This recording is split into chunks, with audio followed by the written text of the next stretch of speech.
So Wendy's written up that you've touched on this idea earlier. I felt a few certainties about the future right at the beginning of lockdown. A positive one was that this could create an explosion in the need and willingness for our work. Did the panel feel any particular certainties?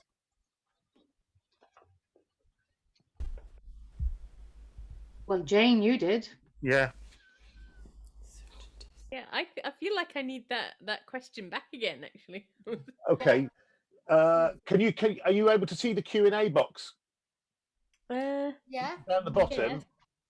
Can you see Wendy's question in the answered section? Answered, right. Yeah, Paul's put an answer in there. Certainties about the future. Yeah, well, I think one can never be certain about anything. I think the only certain thing is change itself. I think we can be hopeful. And I think, now let me just bring out my little candle here. I think hope is the thing that we can hold on to through this. And that's, that's also, it's a creative act as well. And just as, we're beautiful creators and interpersonal creators, we can be creators of hope for each other as well. But I don't know, there's certainly something I feel in my waters about really this need for this kind of work, and particularly, I mean, I always felt that anyway, but I think what we've been through in this past year, it's now exploded in such a way that it's more Paul is chopping the wood. Paul's chopping wood. Oh, sorry, I didn't mute. Light of hope. Special effects. Yeah, no, I wasn't chopping. I was just throwing it on the floor, but I obviously hadn't muted. My bad. No worries. What I liked what you said there, Jane, is the fact that, supporting each other as well about this, getting through this journey as well. The certainty that, there is going to be something afterwards. What it is, we don't know, but we know we will be needed. And we know from the feedback we've had, I know from the feedback of groups that I've had, they want me, they want us there, they want to do the work. And what I really like about what you said as well is supporting ourselves while we get to that stage as well, and supporting each other while we get to that stage. And that's why I kind of really would, that's why I do the Friday morning coffee, the Friday afternoon coffee thing. It's just for us guys to get together and chew the fat and just catch up and support each other while we wait for this kind of, these new things to unfurl in whichever way they go. Has anyone else got anything for that? This isn't a question, Ray. It's just an observation for me. Has anyone else felt this? Because I know the first time I went back drumming, I did a very brief online thing. And oh my God, my hands were killing me afterwards. I was agony.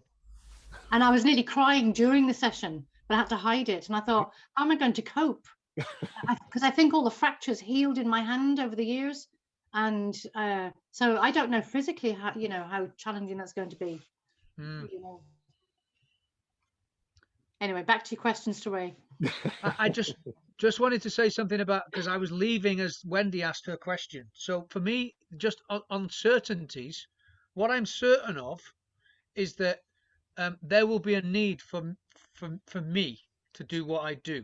And there will be a need for all of you to do what you do. I have no idea what that's going to look like. I suspect there are going to be a whole bunch of people that are going to come looking for this that never did before.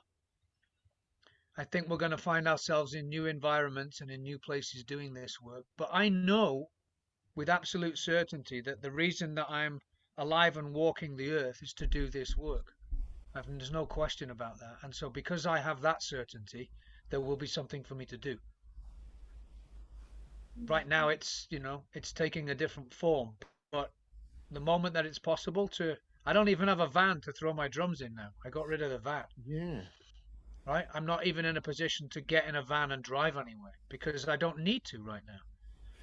And I've always had this faith is not a word that I use very much because of the religious connotation that tends to be attached to it. But I've always had this belief that things unfold the way they're supposed to. And don't get into too much questioning about why my life is the way my life is. It's like a rolling wave. It hits the beach and then it rolls back into the sea and then it comes again. and you just seem to be, you know, I get thrown onto the beach when I'm supposed to get thrown onto the beach, and I get sucked back into the sea when I'm supposed to get sucked back into the sea. There will be drumming to be done down the road, no question, and I'm going to come back to it with a force that I never had before. Like, just let me at them, you know. I mean, like, I'm raring to go. I can't wait. We're gonna create. We get to do the play shop here in September, October. For those people that are still watching out there, book it now, because it's going to be something else. Right? That's not just marketing speak. It is going to be like a celebration of this community being able to come back together again. Don't miss it. It's going to be something. My heart's already starting to expand just thinking about the possibility of having 30 or 40 people together at Wiston Lodge again.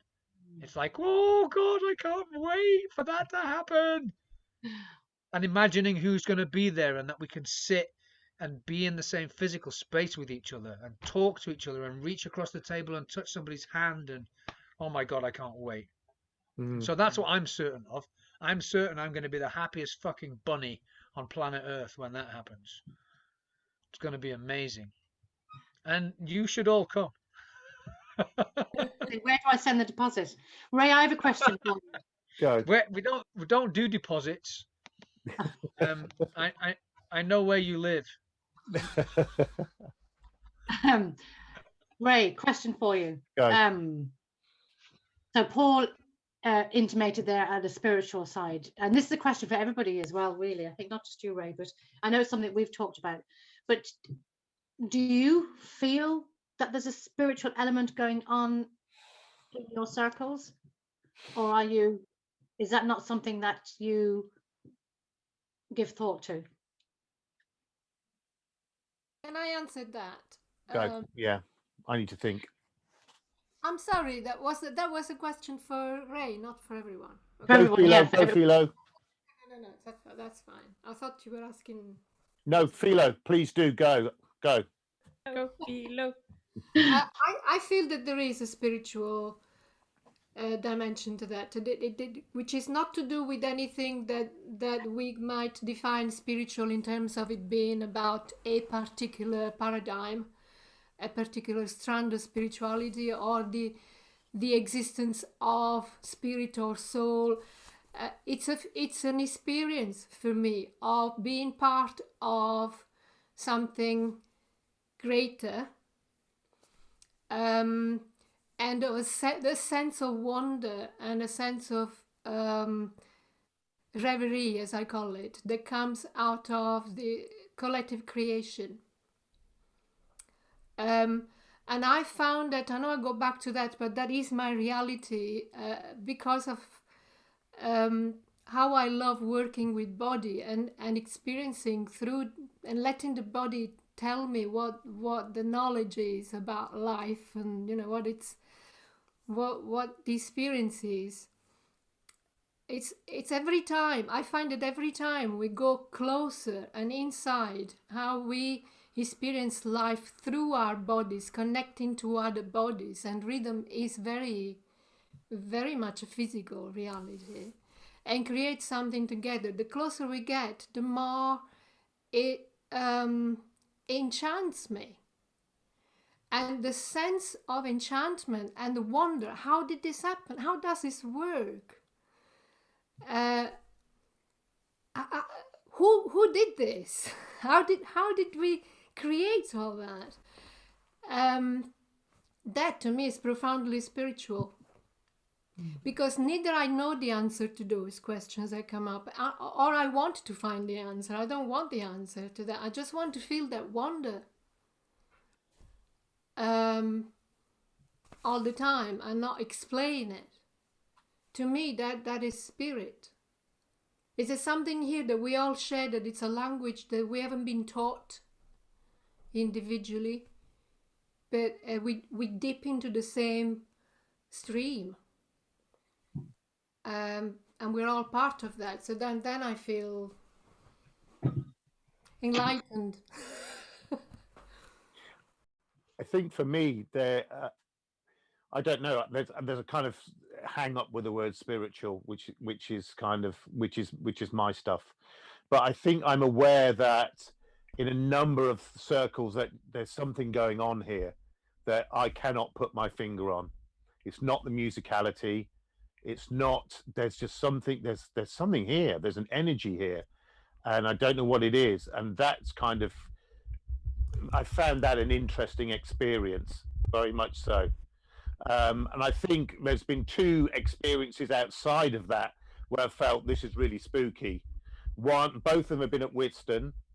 One of them was a Halloween drum circle where we played a 6/8 rhythm for about 2 hours on Halloween, and that was like, there's some scary shit going on in here at the moment, because there's temperatures are all over the place and there's just stuff going on in here. That was really quite strange. And another one was a drum circle in the woods in Whiston again, which was virtually a chanting, singing, and very low bass drums. And there was something really strange going on there as well. So there's a sense of, I am aware there's something outside of what I would say the realm of the explainable.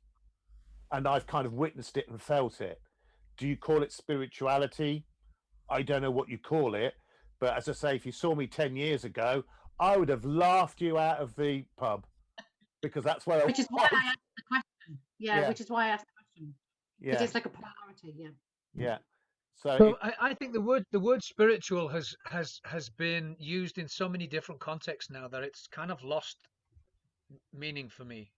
And when I was talking about like being in isolation, the idea of coming back together and playing music with all of you, I imagine if we could meet next week and sit in a room together and actually play, that would be a profoundly spiritual experience for me, because it would just be me getting to be the most human that I can possibly be with some of the people that I love.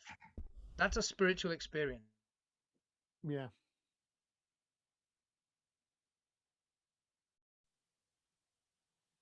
Oh, everyone's frozen. Spiritual. It's not. Okay. It's not connected to me and God, or me and the goddess, or me and whatever other out there kind of elements are. The spiritual path for me is about becoming more human. The older I get, the more I understand that my path is about becoming more human. It's about being able to be vulnerable. It's about being able to be fully emotional. It's about being able to fall apart in front of people that I care about. It's about dropping the masks constantly and moving into the next place and being a little bit more vulnerable again and just becoming more and more human. And my experience over the years of meeting in this community with other like-minded people is that it has torn the masks from my face time after time after time. I've had the persona that I believed I was ripped from me by being in presence with this community and being open with them, and it's like, okay, you're not who you think you are, have a listen to this, or I'm going to connect with you in a deeply profound way that's going to change the way you see yourself.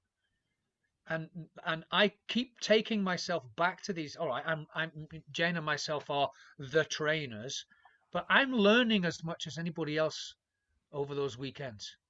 Just because I'm the trainer, it's just another fucking mask. I'm in a role that is drawing more out of me and pushing me to drop my masks more and more and more.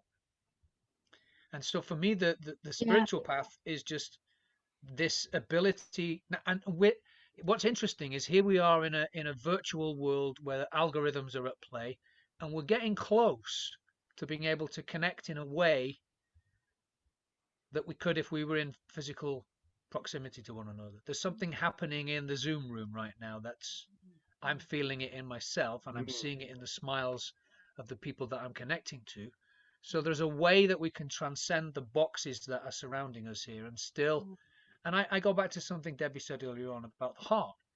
For me, I'm absolutely a heart-centered operator. I always have been. And that's why this tribe is in my world. Like, if I look at what I draw into my life, when I look at this screen and see all you beautiful people, I know why you're here. In the context of my world, because you're all massively open-hearted, beautiful human beings who are being led by the heart. And it's interesting because, Ray, you know, this is one of my favorite topics, and I wish there was another word apart from spirituality. It's just that there aren't any other words really. But I know we all come with a set of beliefs when we're doing this work, and it is, as I said, it's deep. You said it. It's very deep. It brings us to a deep place. I know for me, and I'm not religious. I just put that on the table. I'm not a religious person, but I've had my own experiences down the years that has cemented my beliefs in the fact that you know, we're guided and there's an intelligence around us and all that kind of stuff. So when I'm sitting in front of a group, 100% I am in service. So if I'm in a new group or I get a phone call and I get, you know, booked for something, in my mind, I know, I look at it as it's a job, and I see it as a job to call it the universe. I have my own words that I would use, but I see it as a job. I see it completely as service. You know, that I'm brought to these people and I'm given the best of myself. I'm given the skills, the tool, even the ego that I have is a tool, you know, that is to be used. So I 100% see it as service, you know, and I, in a sense, it's kind of a humbling thing because, you know, no one's special. We're in there in service to other human beings.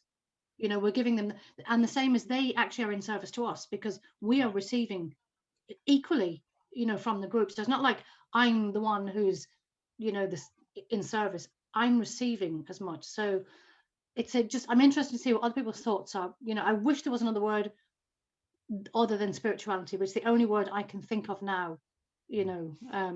But to me, it's service, 100% service.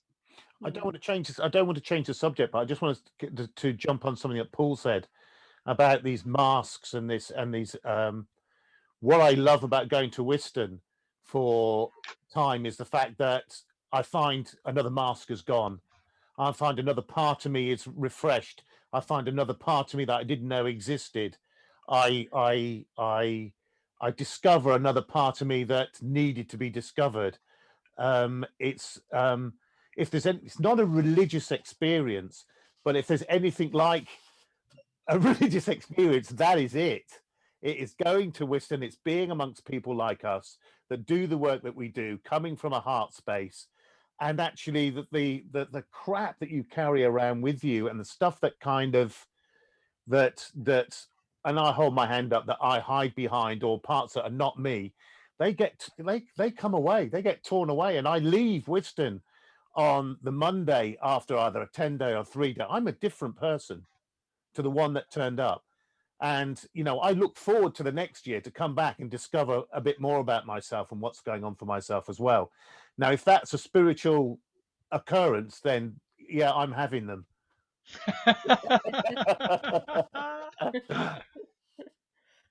I'd like to chip in because I think that's sparking a lot for me as well. I think drum circles, particularly the kind of deep side of it, the way that Arthur Hull teaches it about, for me, it is absolutely about kind of meeting the naked now, and being as present as possible to what is, without bringing the preconceptions or without bringing, you know, as far as we can. And I think for me, doing drum circles is a spiritual practice, like meditation is a spiritual practice. You know, how much can I drop? Again, drop the mask, drop this, to be able to meet this moment and to meet this now, and to receive that and respond to that. And I think, yeah, it does see me walking in not actually naked, but really, you know, trying to, you know, as much stripped bare, walking into that drum circle, to meet what's coming towards me in that moment. And I think it's a profound process. It is, and I'm sorry to jump in again, but I can remember going to the first circle in 2008, and people wibbling on about meeting themselves in the circle, and it's all, and I used to sit there going, what on earth are they talking about? And here I am, you know, 12 years later going, yeah, bring it on, I want to meet myself more. It's just, yeah, thank you. It just came to me, Jane. Thanks for that. What do you think? Me? Yeah. Okay. What you said is making me think to a couple of things. The first one is a word that I learned from Mary Knish, and the word is numinous. Numinous experiences. And she uses, I love Mary Knish. I met her in Barcelona in 2018, and it was like, wow, the missing link in my words, in my different words. So she uses this word talking about the plasticity of the brain. So we can develop our brain when we play, when we are playful through music, and when we can live really numinous experiences. And that is probably this is my interpretation. I don't know if the exact if is exactly what it means, but is being aware that something to be part of something that is bigger than the sum of us. And this is what I feel. And the other thing you made me think to was a sentence I was reading in this book, Music Medicine. Probably I was talking about it before. I took a picture because it was really deep for me. Talking about spirituality and being, in this deep dimension of being ourselves. Talking about healing through music. Christine writes, healing is a process of bringing back into life what is missing. It's a process of becoming whole. And so music is really a tool, and doing music in this way is a tool to bring back into our lives, into our into our lives what we are missing, and to become whole. And probably in that sense, I can think spirituality in that thing. Beautiful. Love it. Yeah. Helga, what do you think? Question for me. And I'm all ears. I really resonated with what Philo said again, because she managed to put my wordlessness into words somehow. There are so many things I don't have words for, and as soon as I try to put it into words, it doesn't sound like what I wanted to say. So I'd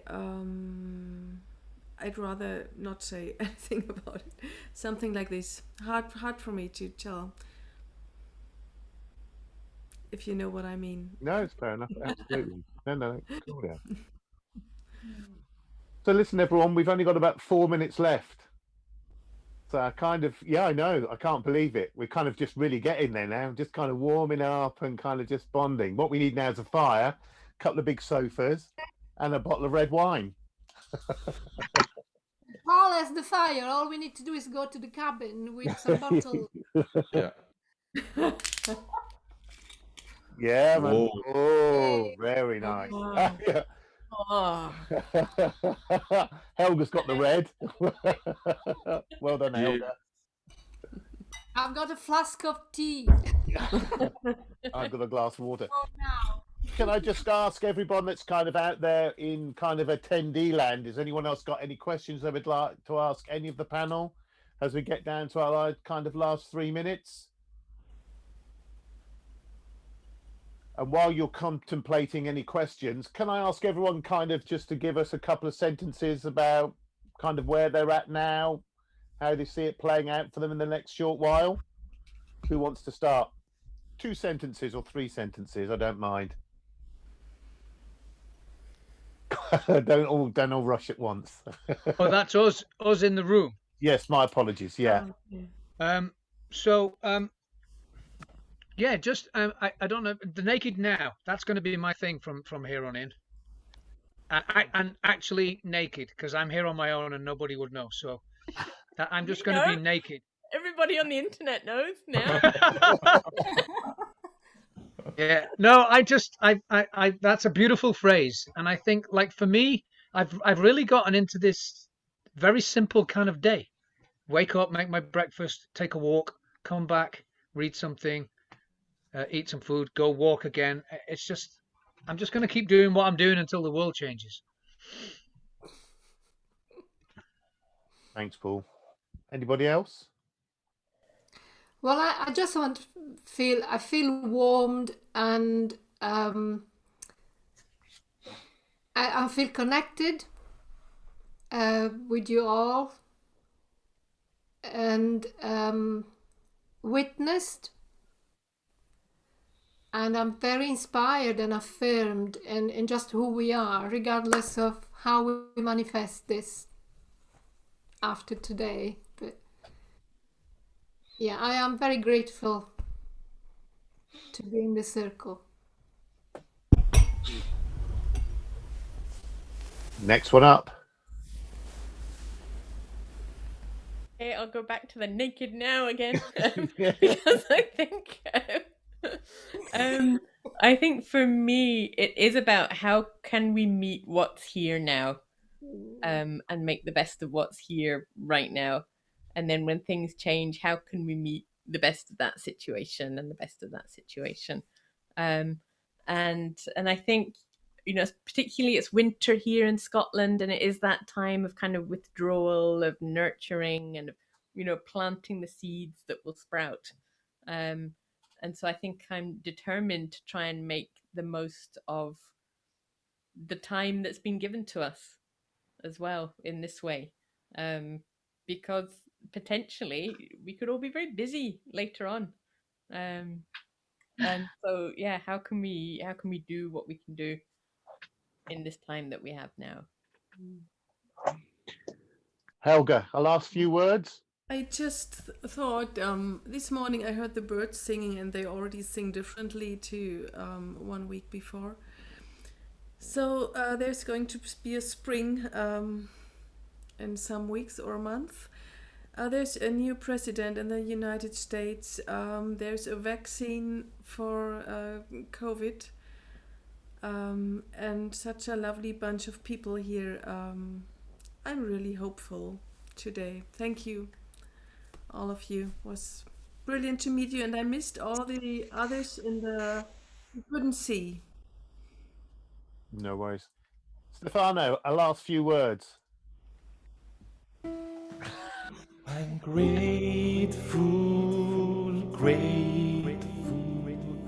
yeah.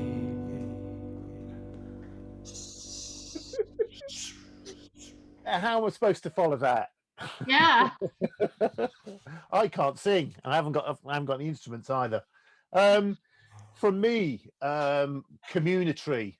What a great word, Paul. Absolutely barnstormingly brilliant. I stole it. It's not, that wasn't like a moment of creative genius for me. One of the photography groups that I'm a part of is a tree photography group, and they call themselves the community. So I have to just say, but you know, Stefano opened the door with the leaves. Yeah, still loved it, mate. And the naked now is something I will take away from it. What I have really loved about this is the kind of connection I've missed. I missed going to Wiston this year. I missed this kind of sharing with people like yourselves, all at once, all together in a room with a glass of wine or not a glass of wine, and just chewing the fat and catching up and touching on stuff. feeling a part of myself that I haven't felt for a little while, rummaging around in there. It's been really touching. I need to thank you all again for being part of the project. It was really absolutely awesome. If any of you guys out there in attendee land haven't listened to it, go out onto my YouTube channel, listen to all these guys and their fantastic work they do. They are absolutely awesome. And if you haven't got time, just listen to the 3 summaries, because these guys really nail it on the head in all of them. And just listen, guys, I can't wait till we can meet up in person, because I miss you all and love you all so much. And with that, thanks ever so much. Go well, stay safe. Lots of love. Yeah. Take care. Bye. Thanks to everybody for coming and watching. And everyone's coming as well. Thank you. Thank you, Jane. Thanks to everyone that came along as well and had a listen. Really loved it. Thank you so much. Take care. Bye. Thank you.